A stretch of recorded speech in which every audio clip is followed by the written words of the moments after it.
আলহামদুলিল্লাহি রব্বিল আলামিন ওয়াসসালাতু ওয়াসসালামু আলা সাইয়্যিদিল মুরসালিন আম্মা বা'দ ফাআউযু বিল্লাহি মিনাশ শাইতানির রাজিম বিসমিল্লাহির রাহমানির রহিম আসসালাতু ওয়াসসালামু আলাইকা ইয়া রাসূলুল্লাহ ওয়া আলা আলিকা ওয়া আসহাবিকা ইয়া হাবিবাল্লাহ আসসালাতু ওয়াসসালামু আলাইকা ইয়া নবিয়াল্লাহ ওয়া আলা আলিকা ওয়া আসহাবিকা ইয়া নূরাল্লাহ। মাদ্রাসা দর্শকবৃন্দ, দূরের কিংবা কাছের, দেশের কিংবা প্রবাসের অনুষ্ঠান যে যেখান থেকে আমাদের দেখতে পাচ্ছেন, সকলকে জানাচ্ছি আন্তরিক শুভেচ্ছা এবং অভিনন্দন। সবার তরে অনুগ্রহ তোমার এই অনুষ্ঠানের মধ্যে আমরা নবী পাক সাল্লাল্লাহু তাআলা আলাইহি ওয়া আলিহি ওয়াসাল্লামের তার মুজিজা, তার এক একটি বিষয়, তার দয়া, তার অনুগ্রহ উম্মতের প্রতি, জিনদের প্রতি, সাহাবীদের প্রতি, অসংখ্য অর্থাৎ কুল কায়নাতের প্রতি কেমন ছিল তার দয়া, কেমন ছিল তার অনুগ্রহ, কেমন ছিল তার দয়া, আমরা এই অনুষ্ঠানের মধ্যে আমরা এক একটি বিষয় নিয়ে আমরা প্রতিটি পর্বের মধ্যে আলোচনা করে থাকি ইনশাল্লাহ। আজকেও আমরা একটি বিষয় নিয়েছি, আর সেটা হচ্ছে গাছপালার প্রতি নবী পাক সাল্লাল্লাহু তাআলা আলাইহি ওয়াসাল্লামের অনুগ্রহ। আমরা দর্শকবৃন্দ সবাই জানি যে গাছপালা এটা একটা ঝড় পদার্থ রয়েছে।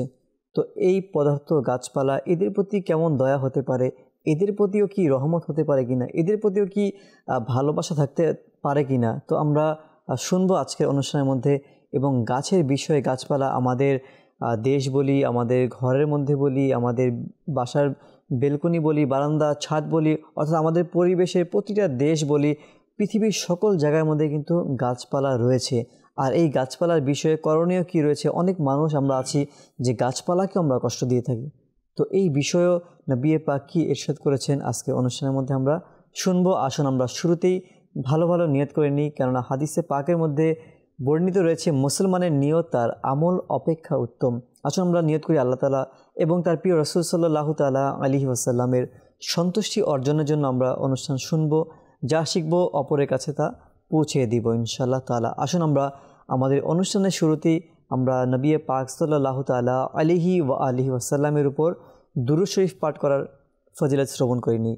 আল্লাহ তাআলার প্রিয় হাবিব আখেরি নবী রাসূল করিম সাল্লাল্লাহু তাআলা আলাইহি ওয়া আলিহি ওয়াসাল্লাম ইরশাদ করেন, যে ব্যক্তি আমার উপর জুমার দিন 200 বার দুরূদ শরীফ পাঠ করবে, আল্লাহ তাআলা তার 200 বছরের গুনাহকে মাফ করে দিবেন। সুবহানাল্লাহ। দর্শকবৃন্দ, যখনই আমাদের মাঝে জুমার দিন অতিবাহিত হবে, আমরা ইনশাল্লাহ যেন এই জুমার দিনের মধ্যে আমরা নবী পাকের উপর 200 বার দুরূদ শরীফ পাঠ করি। আসুন আমরা যে যেখানে আছি আমরা অনুষ্ঠানের বরকতের জন্য একবার দুরূদ শরীফকে শামিল করে নিই। সাল্লু আলাল হাবিব সাল্লাল্লাহু তাআলা আলা মুহাম্মদ সাল্লাল্লাহু তাআলা আলাইহি ওয়া আলিহি ওয়াসাল্লাম। আরজ ছিল ইমরান ভাইয়ের কাছে যে আমরা আজকে যে বিষয়টা রেখেছি যে গাছপালার প্রতি দয়া, অনুগ্রহ।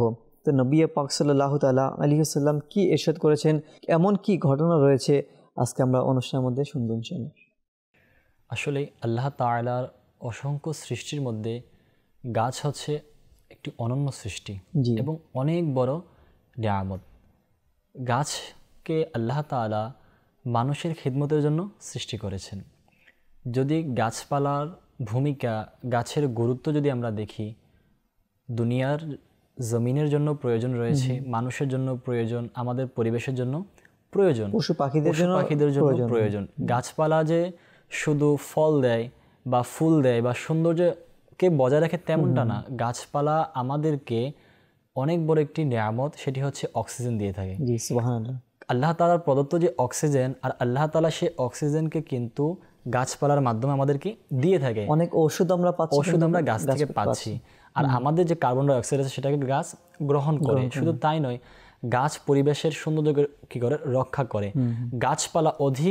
গাছপালা যেখানে থাকে, অধিক যেখানে গাছগাছালি হয়ে থাকে, দেখবেন সেই এলাকা, সেই শহরটা অনেক সুশীতল হয়, কারণ গাছপালা পরিবেশকে ঠান্ডা রাখে। অনেক সময় দেখা যায় যে ঝড় তুফানের মধ্যে কিন্তু গাছপালা সেই পরিবেশকে সেফটি করে। তো আমাদের উচিত হচ্ছে অধিক পরিমাণে গাছপালা লাগানো। যদি ভূমিধস থেকে, ভূমিকম্প থেকে, বিভিন্ন প্রাকৃতিক দুর্যোগ থেকে যদি নিজেদের শহরকে, এলাকাকে, ঘর বাড়িকে হেফাজত করতে হয়, নিরাপদ রাখতে হয়, তাহলে এর জন্য গাছপালা লাগানো অবশ্যই প্রয়োজন। আর গাছপালা লাগানোর জন্য গাছ লাগানোর ব্যাপারে হাদিসে মুবারাকার মধ্যে অসংখ্য ঘটনা বর্ণিত রয়েছে। খুদ নবী পাক সাল্লাল্লাহু আলাইহি সাল্লাম আপন রহমতপূর্ণ বরকতময় হাত মুবারক দিয়ে গাছে লাগিয়েছেন, সাহাবায়ে কেরাম লাগিয়েছেন। যেমন হযরতে আমিরে মুআবিয়া রাদিয়াল্লাহু তাআলা আনহু জীবনীতে এসেছে, যিনি কাতিবে ওহী ছিলেন, নবী পাকের সাহাবী ছিলেন, সেই আমিরে মুআবিয়া রাদিয়াল্লাহু তাআলা আনহু গাছ লাগিয়েছেন, তিনি ক্ষেত খামার করেছেন। বর্ণিত রয়েছে সালমান ফার্সি রাদিয়াল্লাহু তাআলা আনহু তিনি পারস্যের অধিবাসী ছিলেন। তো পারস্যের অধিবাসীদের মধ্যে যারা ছিল, অর্থাৎ পারস্য যারা ছিল লোক, তারা দীর্ঘায়ু পেত, অর্থাৎ তাদের হায়াত অনেক দীর্ঘায়ু হতো। তো মুফাসসিরিনে কেরামগণ রাহিমাহুমুল্লাহ সালামগণ বলেন, পারস্যের বাদশাহ নদী খনন এবং গাছ লাগানোর মধ্যে তিনি কি অনেক অভ্যস্ত ছিল, তিনি গাছ অনেক লাগাতেন, যার কারণে তার আগ্রহ ছিল গাছ লাগানো এবং নদী খননের মধ্যে। আর যার কারণে তার যে সাম্রাজ্যের লোকেরা ছিল, পারস্যের অধিবাসী ছিল, তারা দীর্ঘায়ু পেত, অর্থাৎ তাদের হায়াতটা অনেক দীর্ঘ হতো। একজন নবী আলাইহিস সালাতু ওয়াস সালাম আল্লাহ পাকের দরবারে পারস্যের অধিবাসীদের যে দীর্ঘায়ু রয়েছে এটা সম্পর্কে জিজ্ঞাসা করলেন, জানতে চাইলেন কারণ কি।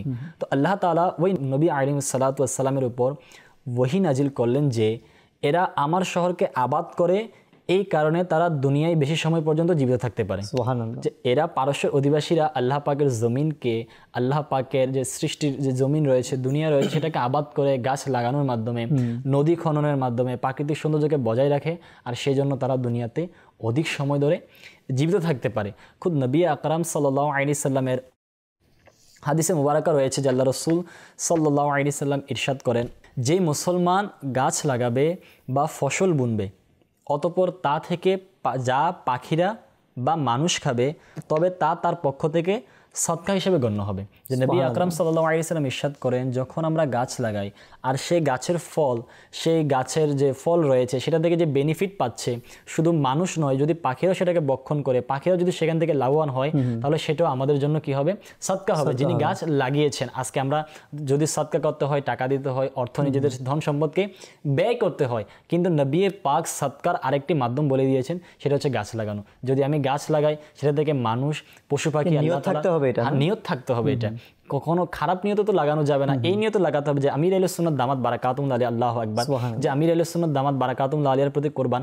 আমির আহলে সুন্নাত দামাত বারাকাতুহুম আলাইহি গাছ লাগানোর নিয়ত দিয়ে দিয়েছেন, যে গাছ আমি সেই নিয়তে লাগাবো আল্লাহ তাআলার সন্তুষ্টি অর্জনের জন্য, সওয়াব হাসিলের নিয়তে। নবী পাক গাছ লাগিয়েছেন, আমিও নবী পাকের সেই অভ্যাস মুবারককে আমিও কি করব, সেটাকে আদায় করার জন্য সুন্নতের উপর আমল করব। সাহাবায়ে কেরাম লাগিয়েছেন মানুষের উপকারের জন্য, পরিবেশের সৌন্দর্যকে বজায় রাখার জন্য, পরিবেশকে বিভিন্ন প্রাকৃতিক দুর্যোগ থেকে বাঁচানোর জন্য। এরকম করে আমির আহলে সুন্নাত অনেকগুলো নিয়ত দিয়ে দিয়েছেন গাছ লাগানোর জন্য। তো গাছ লাগানোর পর অবশ্যই নিয়ত থাকা দরকার, আমি মুসলমানদেরকে, আমার এই গাছ থেকে মুসলমানরাও বেনিফিট পাবে, লাভবান হবে, এবং আল্লাহ তাআলার অন্যান্য সৃষ্টিরও সেটা থেকে লাভবান হবে। মাশাআল্লাহ, খুব সুন্দর আলোচনা করেছেন দর্শকবৃন্দ। এখান থেকে অনেক শিক্ষার বিষয় আছে আমাদের, যে গাছের বিষয়ে, যে আজকে আমরা গাছ তো লাগাবো, আজকে অনেকে আমরা গাছ লাগাচ্ছি সুন্দরের জন্য, অনেকে ফুল গাছ লাগাচ্ছি, বিভিন্ন রকম গাছ আমরা লাগাচ্ছি সৌন্দর্যের জন্য। যদি আমরা এই নিয়ত করে নিই যে আমার হয়তোবা এই গাছ লাগানোর জন্য, হয়তোবা এই গাছ লাগানোর পরে যেই ফল হবে বা ফুল হবে, অন্যান্য সৃষ্টি যারা রয়েছে, মানুষ হোক বা অন্যান্য পশু পাখি প্রাণী হোক, এরাও এর থেকে উপকৃত হবে। যদি এই নিয়তে আমরা লাগাই, তাহলে অসংখ্য ফজিলত এবং আমরা এর মধ্যে ইনশাল্লাহ পেয়ে যাব। পাশাপাশি ইমরান ভাই, আমি বলবো যে আজকে অনেক মানুষ এমনও দেখা যায় যে গাছকে আঘাত করছে। একটা হচ্ছে কাজের ক্ষেত্রে তো হয়ে যায় এটা, তো আবার কাজ নাই, এরপরেও অযথা এটাকে কাটতেছে, বিনা কারণে কষ্ট দেওয়া, প্রয়োজন নেই। অনেক সময় দেখা যায় গাছের বাড়ির আশেপাশে বা আমাদের চারপাশের মধ্যে কিছু গাছ থাকে যেটা হয়তো বা উঠে গিয়েছে, লতা গাছ বা অন্যান্য গাছ, কিন্তু সেটা আমাদের কোনো ক্ষতি করছে না।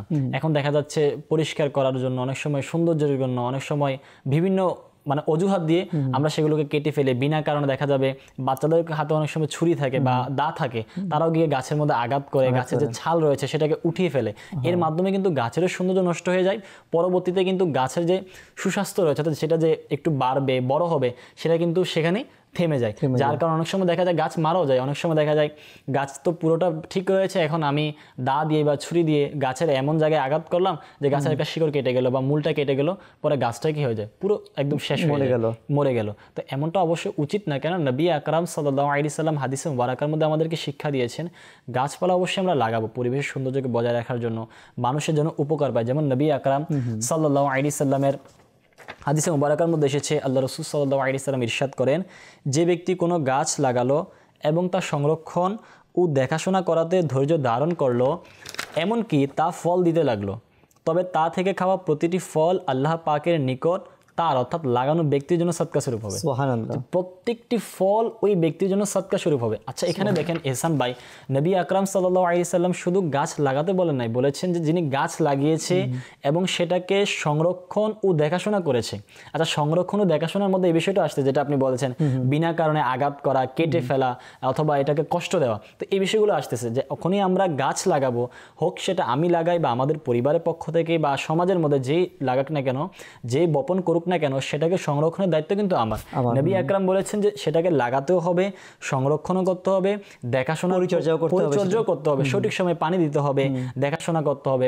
বিভিন্ন গবাদি পশু সারের প্রয়োজন হয়, অনেক সময় পোকামাকড় ধরে যায়, গাছের পাতা নষ্ট হয়ে যায়, অনেক সময় গাছ ঠিক মতো বড় হতে পারে না, আবার অনেক সময় দেখা যায় গবাদি পশু গরু ছাগল বা এগুলো ক্ষেত খামার ঢুকে যায় বা গাছ যেখানে আছে সেখানে যায়, সেখানে পা দিয়ে বা এরা খেয়ে ফেলে বা নষ্ট করে ফেলে। তো গাছও লাগাতে হবে, সঠিকভাবে সেটাকে সংরক্ষণের দায়িত্ব নিতে হবে। যখন আমরা চারা গাছ লাগাবো, ছোট্ট গাছ আমরা জানি সেটা কিন্তু একটু যখন বীজ লাগালাম, এখন বীজ থেকে গাছটা উঠেছে, এখন কিন্তু গাছটা সঠিকভাবে উঠতে পারে না, অনেক সময় এটা গাছটা বাঁকা হয়ে যায়, জমিন নরম হওয়ার কারণে বা এটা মূলটা নরম হওয়ার কারণে সেটা পড়ে যায়। এই জন্য আমাদের উচিত হচ্ছে যখনই ছোট চারা লাগায় বা গাছের বীজ থেকে গাছ উঠে যায়, একটু বড় হয়, তখন সেটার মধ্যে কি দিয়ে দেওয়া, বাঁশ দিয়ে দেওয়া বা কোনো কাঠ দিয়ে সেটাকে বেঁধে দেওয়া ভালো মতে, এবং এটার চারপাশে বেড়া দিয়ে দেওয়া, ব্যারিকেড সিস্টেম, যেন কোনো গবাদি পশু গরু ছাগল সেটাকে নষ্ট না করতে পারে। নবী আকরাম সাল্লাল্লাহু আলাইহি ওয়াসাল্লামের হাদিসে মুবারক অনুযায়ী আমাদের দায়িত্ব হচ্ছে আমরা লাগাবো, সেটাকে সংরক্ষণের দায়িত্ব নেব এবং দেখাশোনাও করব, যেটা যতটুকু সেটার প্রয়োজন পর্যাপ্ত পরিমাণ। আচ্ছা, এই বিষয়টা খেয়াল রাখতে হবে দেখাশোনার মধ্যে যে এমন জায়গায় গাছ লাগাতে হবে যেখানে গাছটা উঠতে পারে। অনেক সময় দেখা যায় আমরা ছায়ার মধ্যে বা এমন জায়গায় লাগাই যেখানে রোদ পায় না, সূর্যের তাপ ব্যতীত কিন্তু গাছ সঠিকভাবে উঠতে পারে না। অনেক সময় দেখা যাচ্ছে জমি শক্ত হয়, এখন আমরা বীজ বপন করলাম বা গাছ লাগালাম, কিন্তু সেটা জমিনের নিচ থেকে যে উঠবে শক্তিটা নেই। তো এটাও খেয়াল রাখতে হবে মাদানী চ্যানেলের দর্শক শ্রোতা, যে আমরা এমন জায়গায় গাছ লাগাতে হবে যেখান থেকে গাছটা ভালোভাবে উঠতে পারে এবং সেটা পরিচর্যা আমরা করতে পারি। আর এটাও কিন্তু ইমরান ভাই যে গাছের প্রতি এক ধরনের দয়া, এটা কিন্তু নবী পাকের এটাও কিন্তু একটা দয়া। আসলে অনেক মাদানী চ্যানেলের দর্শক শ্রোতা হয়তো এটা চিন্তা করছে যে অনুষ্ঠানের নাম হচ্ছে নবী পাকের দয়া, আর অনুষ্ঠানের মধ্যে গাছের ব্যাপারে আলোচনা করা হচ্ছে। আসলে এই যে নবী পাক যে ইরশাদ করেছেন গাছকে কিভাবে আমরা সংরক্ষণ করব, এটাও কিন্তু গাছপালার প্রতি দয়া করা। নবী আকরাম সাল্লাল্লাহু আলাইহি ওয়াসাল্লাম দয়ার দৃষ্টি দিয়েছেন, দয়া দেখিয়েছেন, বিদায় কিন্তু এই হাদিসে মুবারক এসেছে। নবী পাকের দয়া তো পুরো সৃষ্টি জগতের জন্য, কায়নাতের প্রতি, গাছপালা হোক পশু পাখি। আমরা পূর্বের পর্বেও কিন্তু শুনেছি পশু পাখি এদের বিষয়, তো গাছপালার বিষয় কিন্তু এটাও এক প্রকারের দয়া। যে আর পাশাপাশি এমন একটি ঘটনা, যেমন একবার নবী পাক সাল্লাল্লাহু তাআলা আলাইহি ওয়াসাল্লাম সিদ্দিকে আকবর এবং ফারুকে আজম রাদিয়াল্লাহু তাআলা আনহু এবং মাওলা আলী রাদিয়াল্লাহু তাআলা আনহু, তো এদেরকে নিয়ে এক সাহাবীদের বাসায় তিনি গেলেন তাশরিফ নিয়ে। তো মারহাবা ইয়া রাসূলুল্লাহ সবাইকে স্বাগতম জানাচ্ছিল সেই সাহাবী। তো একটা সময় তো নবী পাক সাল্লাল্লাহু আলাইহি ওয়াসাল্লাম দেখতে পেল যে ওই বাসার মধ্যে একটি খেজুর গাছ যেটা শুকনা এবং শুকিয়ে গেছে, কোনো ফল হচ্ছে না। তো তাকে জিজ্ঞাসা করলো, তো সে বলতে লাগলো, ইয়া রাসূলুল্লাহ এটা অনেক বছর হয়ে গেল, কোনো ফল দিচ্ছে না, এটা শুকে একদম মরে যাওয়ার মতো অবস্থা। তো নবী পাক মাওলা আলী রাদিয়াল্লাহু তাআলা আনহুকে আদেশ করলেন যে কিছু পানি নিয়ে আসো। তো নবী পাক কুলি করে ওই অবশিষ্ট পানিগুলি গাছের মধ্যে ফেলে দিলেন। ফেলে দেওয়ার কিছুক্ষণের মধ্যেই সেই গাছের মধ্যে খেজুরের একটি স্তূপ তৈরি হয়ে গেল, এবং এত বড় বড় খেজুর হলো যে নবী পাক বললেন যে এটা তোমরা খেয়ে নাও, এটা হচ্ছে বরকতের খেজুর, আর এটা হচ্ছে জান্নাতি। আল্লাহু আকবার। এটা দেখেন ওই মৃত একটি গাছ, এটার প্রতি কত দয়া নবী পাকের, যে ওই গাছটাকে জীবিত করলেন, আর সাথে সাথে এটার মধ্যে খেজুর ফলও সৃষ্টি হয়ে গেল, এটার মধ্যে সবাই খেতে পেল। তো এরকম কিন্তু অসংখ্য ঘটনা নবী পাকের যখন আমরা জীবনী স্টাডি করব, অধ্যয়ন করব, দেখব আমরা এই গাছপালার প্রতিও কিন্তু নবী পাকের অনেক দয়া পাওয়া যায়। যেমনটি আমরা জানি সকলে মাদানী চ্যানেলের দর্শক শ্রোতা, আমরা বিভিন্ন সময় শুনেছি এমন একটি গাছ রয়েছে, গাছের বৃক্ষ বা বৃক্ষের একটি অংশ যেটা উস্তনে হান্নানা। আল্লাহু আকবার। সেই যদি আমরা ঘটনাটা শুনি, যেমনটি বর্ণিত রয়েছে হযরত জাবির ইবনে আব্দুল্লাহ রাদিয়াল্লাহু তাআলা আনহু থেকে বর্ণিত, প্রিয় আকা সাল্লাল্লাহু আলাইহি সাল্লাম একটি বৃক্ষের উপর কিংবা বৃক্ষের কাণ্ডের উপর হেলান দিয়ে মসজিদে নববীতে শুক্রবার জুমাতুল মুবারকে খুতবা প্রদান করতেন। তখন একজন আনসারী সাহাবী একজন আনসারী ব্যক্তি, পুরুষ অথবা মহিলা, নবী পাক সাল্লাল্লাহু আলাইহি সাল্লাম কারজ করলো, ইয়া রাসূলুল্লাহ সাল্লাল্লাহু আলাইহি সাল্লাম, আপনার জন্য একটি মিম্বর তৈরি করে দিব কি? আল্লাহ রাসূল সাল্লাল্লাহু আলাইহি সাল্লাম ইরশাদ করলেন, তোমাদের ইচ্ছে হলে দিতে পারো। অতঃপর তারা একটি কাঠের মিম্বর তৈরি করে দিলেন। যখন শুক্রবার এলো, রাসূল সাল্লাল্লাহু আলাইহি সাল্লাম মিম্বরে আসন গ্রহণ করলেন খুতবা দেওয়ার জন্য। তখন ওই কাণ্ডটি, অর্থাৎ নবী পাক যে কাণ্ডের মধ্যে যে খেজুরের যে বৃক্ষ ছিল, যেটার মধ্যে হেলান দিয়ে ডাল ছিল, হ্যাঁ ডাল ছিল, ওটা যেটার মধ্যে হেলান দিয়ে আগে দাঁড়াতেন, এখন সেই কাণ্ডটি শিশুর ন্যায় চিৎকার করে কাঁদতে লাগলো। রাসূল সাল্লাল্লাহু আলাইহি সাল্লাম মিম্বর থেকে নেমে এসে উহাকে জড়িয়ে ধরলেন, কিন্তু কাণ্ডটি আবেগ আপ্লুত কণ্ঠে শিশুর মতো আরো ফুফে ফুফে কাঁদতে লাগলো। নবী পাক যখন তাকে ধরলেন, আরো এর আবেগ বেড়ে গিয়েছে, কান্নার বেড়ে গিয়েছে আরো। তো ইমাম দারিমি রাহমাতুল্লাহি তাআলা আলাইহি হযরতে বারিদা রাদিয়াল্লাহু তাআলা আনহু থেকে বর্ণিত করেন যে রাসূল সাল্লাল্লাহু আলাইহি সাল্লাম মিম্বর থেকে নেমে এসে ওই কাণ্ডের উপর হাত রেখে সান্ত্বনা স্বরূপ বললেন, হে কাণ্ড, যদি তুমি চাও তবে তোমাকে ওই স্থানে বপন করে দেব যেখানে তুমি ছিলে, যে তুমি যেখানে ছিলে আবার তোমাকে সেখানে দিয়ে দেব। আর যদি ভালো মনে করো তবে তোমাকে জান্নাতের মধ্যে বপন করে দেব, যেখানে তুমি জান্নাতের নদী নালা থেকে তরুতাজা হবে এবং উন্নত মানের ফল দেবে, যা জান্নাতবাসী আল্লাহ তাআলার প্রিয়জনরা খাবে। তখন রাসূল সাল্লাল্লাহু আলাইহি সাল্লাম শুনলেন যে ওই গাছ বলল, উস্তুনে হান্নানা বলল, আমি পছন্দ করেছি। তো নবী পাক বললেন, তুমি কি পছন্দ করেছো? তখন উত্তরে বলল যে আমি পছন্দ করেছি যে আমি জান্নাতি বৃক্ষ হতে চাই। আল্লাহ রাসূল সাল্লাল্লাহু তাআলা আলাইহি ওয়াসাল্লাম তাকে জান্নাতি বৃক্ষ বানিয়ে দিলেন। আসলে এই ঘটনা থেকে যে নবী পাকের কেমন দয়া, দুনিয়াতে হয়তো আমরা নিজের ভাইকে, বোনকে বা পরিবারের সদস্যদেরকে দয়া করব, কিন্তু নবী পাককে যে সত্তা দিয়েছেন, ওই সত্তার মধ্যে প্রত্যেকটি মানুষ, প্রত্যেকটি জিন, প্রত্যেক সৃষ্টি জগতের জন্য আল্লাহ তাআলা রহমত দিয়ে দিয়েছেন। প্রত্যেক সৃষ্টি জগতের জন্য নবী পাক রহমত। যেমন ভাই গাছের প্রতি কেমন রহমত করলেন, দুনিয়ার গাছকে জান্নাতের মধ্যে বপন করে দিলেন। যেই গাছ নবী পাকের সঙ্গ অর্জন করে নবী পাকের সঙ্গ না পাওয়ার কারণে কান্না করেছে।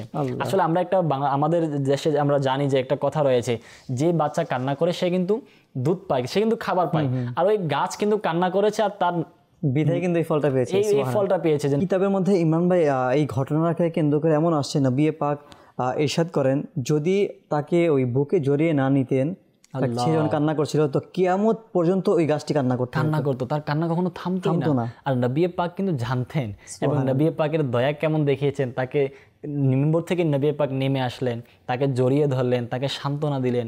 আসলে এটা অনেক বড় দয়া, যেটা আমাদের জন্য শিক্ষণীয় বিষয়। দর্শকবৃন্দ, আসলে অনুষ্ঠানের বিষয় ছিল আজকে আমাদের যে গাছপালার প্রতি কেমন দয়া। আমরা খুব সুন্দর আজকে কিছু ঘটনা শ্রবণ করলাম গাছপালা নিয়ে, যে নবী পাক সাল্লাল্লাহু তাআলা আলাইহি ওয়াসাল্লাম শুধু মানুষকে জান্নাতি বানাতে পারে এমন নয়, বরং নবী পাক একটি গাছকেও সে জান্নাতে যাওয়ার জন্য সে এটা করেছে, যে গাছকেও সে জান্নাতি করেছে, যে একটি গাছ দুনিয়ার গাছ, কিন্তু সে জান্নাতে সেটা বপন হবে, সেই জান্নাতে এটার মধ্যে ফুল হবে, ফল হবে, এবং জান্নাতবাসীরাও সেই গাছ থেকে ফল খেতে পারবে। মানে কেমন দয়া করেছে, আল্লাহু আকবার। নবী পাকের জীবনে আসছে ইমরান ভাই, যে এমনও গাছ, যে গাছের ডাল, যেটা কোনো কিছুই কাজ হয় না। আজকে সাধারণভাবে আমরা চিন্তা করলে একটা গাছের ডালের কোনো প্রয়োজন নেই, কিন্তু ওই গাছের ডালকেও নবী পাকের স্পর্শে এমন নুরানি করেছে যে ওই গাছের ডাল দিয়ে মানুষ আলো পাচ্ছিল, অন্ধকারের মধ্যে আলোকিত করে দিচ্ছে ওই গাছকে। এটাও কিন্তু একটা দয়া, দয়া। আর আমাদেরও মাশাআল্লাহ, আপনি অনেক সুন্দর একটা বিষয় বলেন, যে নবী পাক সাল্লাল্লাহু আলাইহি সাল্লাম একটি গাছের ভাঙ্গা অংশ বা একটি মানে ঢালকেও দামি করে দিয়েছে। তো আমাদের এটা থেকে বোঝা গেল যে একটা গাছের ডালেরও দাম রয়েছে, এটারও প্রয়োজন রয়েছে। আমাদের উচিত হচ্ছে গাছ লাগানো, কিন্তু কিছু বিষয় আমাদেরকে খেয়াল রাখতে হবে। যেমনটি নবী পাক সাল্লাল্লাহু আলাইহি সাল্লাম ইরশাদ করেন, যে ব্যক্তি অত্যাচার ও জোর দেখানো ব্যতীত কোনো ঘর বানালো বা অত্যাচার ও জোর দেখানো ব্যতীত কোনো গাছ লাগালো, যতক্ষণ আল্লাহ পাকের সৃষ্টির মধ্যে কেউই তা থেকে উপকৃত হতে থাকবে, তবে সে লাগানো ব্যক্তি সওয়াব পেতে থাকবে। এখানে যেমন গাছ লাগানোর ফজিলত বলেছে, যে গাছ লাগালে উপকার পাবে মানুষ, সেটা থেকে যতক্ষণ মানুষ উপকার পাবে ততক্ষণ পর্যন্ত তবে সেও সওয়াব পেতে থাকবে। এখানে আবার নবী পাক ইরশাদ করেছেন, জোর দেখানো ব্যতীত কোনো গাছ লাগানো। এখানে যদি জোর দেখানোর ব্যতীত আমরা যদি লক্ষ্য রাখি, জোর দেখানো ব্যতীত গাছ লাগানোর ব্যাখ্যা অনেকগুলো হতে পারে। তার মধ্যে এটাও হতে পারে যে কখনো এমন যেন না হয় অন্যের জমিতে, অন্যের জমির অংশের মধ্যে বা অন্যের যে বাড়ির, অনেক সময় দেখা যায় আমাদের এমন কিছু গাছ রয়েছে যেগুলোর শাখা প্রশাখা অনেক বেশি হয়, যেগুলোর ডালপালা কি অনেক, যেমন করই গাছ রয়েছে, মেহগনি গাছ রয়েছে, জাম গাছ রয়েছে। যদিও এটা আমার জমির অংশের মধ্যে এখন দেখা যাচ্ছে আমরা এই করই গাছ, মেহগনি গাছ, আম, জাম বিভিন্ন যেগুলো অনেক বড় হয়, ডালপালা মেলে এবং পাতা বেশি হয়, এগুলোকে আমরা কোথায় লাগাচ্ছি? আমাদের বাড়ির যে সীমানা রয়েছে, দেয়ালে যে অংশ রয়েছে। এখন গাছটা কিন্তু আমার সীমানায়, গাছটা কিন্তু আমার অংশের মধ্যে, কিন্তু যখন একটু বড় হয়েছে, এখন প্রথম ডালটা চলে গেছে আমার প্রতিবেশীর বাড়িতে, প্রথম অংশটা চলে গেছে আমার আরেকটা বাড়িতে।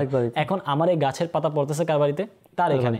গাছের যে মানে বিভিন্ন অনেক সময় শুকনো ডাল হয়, বিভিন্ন ঝড় তুফানে যে গাছের ডাল ভেঙে পড়ে যায়, সেটা কিন্তু আমার এখানে পড়তেছে না, তার এখানে পড়তেছে। তো নবী পাক বলেছেন জোর দেখানো ব্যতীত লাগাতে হবে। অনেক সময় হয় কি গাছ লাগানোর মধ্যে অত্যাচার হয়ে যাচ্ছে, অনেক সময় দেখা যায় প্রতিবেশী দুই বাড়ির সীমানা এখানে এমন একটি গাছ লাগালো যে ঝড়ের মধ্যে ওই গাছটা পড়ে গেল। এখন প্রতিবেশীর বাড়িতে অনেক সময় আমরা দেখি, আমাদের বাংলাদেশের মধ্যে হয় যে গাছ পড়ে অনেকে মারা যায়, অনেক সময় অনেকের ঘর বাড়ি ভেঙে যায়, অনেক সময় যদিও বা বিল্ডিং, যাদের বিল্ডিং এর হয়তো তাদের সমস্যা হয় না, গাছ পড়ার পরেও হয়তো বা একটু আঁচড় পড়ে বিল্ডিং এর মধ্যে, কিন্তু যাদের টিনের ঘর রয়েছে তাদের কিন্তু টিনের ঘর ধসে পড়ে যায়, মাটির ঘর তো পুরো মাটি দেয়াল নিয়ে ধসে পড়ে যায়, অনেক সময় অনেকের মৃত্যু হয়ে যায়, অনেকে আহত হয়। তো এই বিষয়ে খেয়াল রাখা উচিত যে গাছ কোথায় লাগাবো, কোথায় লাগালে আমি উপকার পাবো এবং আমার যারা প্রতিবেশী রয়েছে তাদের ক্ষতি না হবে, এমন যেন না হয় সওয়াবের নিয়তে, নবী পাকের সুন্নতে মুবারাকা আদায় নিয়তে আমি গাছ লাগালাম, কিন্তু এই গাছ আমাকে সওয়াবের বদলায় আমার আমল নামার মধ্যে গুনাহ নিয়ে আসবে এবং আমার প্রতিবেশী সেখান থেকে কষ্ট পাবে, এমনটা যেন না হয়। যদি বাড়ির সীমানার মধ্যে গাছ লাগাতে হয়, আমরা এমন গাছ লাগাই যে গাছটার ডালপালা শাখা প্রশাখা যেন বেশি না হয়। আচ্ছা, যদিও বা বড় হয় তখন সেগুলো যেন আমরা কেটে দেই এবং যতটুকু সম্ভব বাড়ির সীমানা থেকে নয় বরং বাড়ির মাঝখানে লাগাই, এমন স্থানে লাগাই যেন যেটা আমার অংশের মধ্যে। অনেক সময় দেখা যায় আবার অনেক সময় কি হয়, রাস্তার সাথে এমন ভাবে লাগাইছে যে রাস্তা দিয়ে চলাচলের মধ্যে অসুবিধা হচ্ছে, গাড়িও যেতে পারছে না। তো সেটাও খেয়াল রাখতে হবে রাস্তার মধ্যে যখনই আমরা লাগাই, রাস্তার আশেপাশে, যেটাকে আমাদের দেশে বাকায়দা একটা সিস্টেম রয়েছে গভর্নমেন্টের পক্ষ থেকে যে কোথায় গাছ লাগানো যাবে, কতটুকু অংশের মধ্যে গাছ লাগানো যাবে। তো সেই সিস্টেম মোতাবেক নিয়ম মেনে যদি আমরা গাছ লাগাই তাহলে আমাদের পরিবেশের সৌন্দর্য বজায় থাকবে, নবী পাকের তরিকাও আদায় হবে এবং মানুষ পশু পাখি সবাই এর থেকে উপকার পেতে পারবে। খুব সুন্দর আলোচনা করেছেন। দর্শকবৃন্দ, অনুষ্ঠানের সময় আমাদের প্রায় শেষের দিকে। আজকের বিষয় নিয়ে খুব সুন্দর মাদানী ফুল, কিছু হাদিসে পাক থেকেও কিছু সুন্দর ঘটনাবলীও আজকে অনুষ্ঠানের মধ্যে আমরা শ্রবণ করলাম। গাছপালা প্রতি নবী পাক সাল্লাল্লাহু তাআলা আলাইহি ওয়াসাল্লামের কেমন দয়া ছিল, কেমন অনুগ্রহ ছিল আমরা অনুষ্ঠানের মধ্যে শুনলাম। এবং এটাও আমরা জানতে পারলাম যে যেই গাছপালা আমরা সাধারণভাবে কোনো এটাকে দাম দিচ্ছি না, হয়তোবা এটাকে আমরা আঘাত করছি, কেটে ফেলছি বিনা কারণে, তো ওই বিষয়েও নবী পাকের কি বাণী রয়েছে সেটা আমরা অনুষ্ঠানের মধ্যে শুনলাম। তো এদের প্রতি দয়া করতে হবে, এদের প্রতি অনুগ্রহ রয়েছে।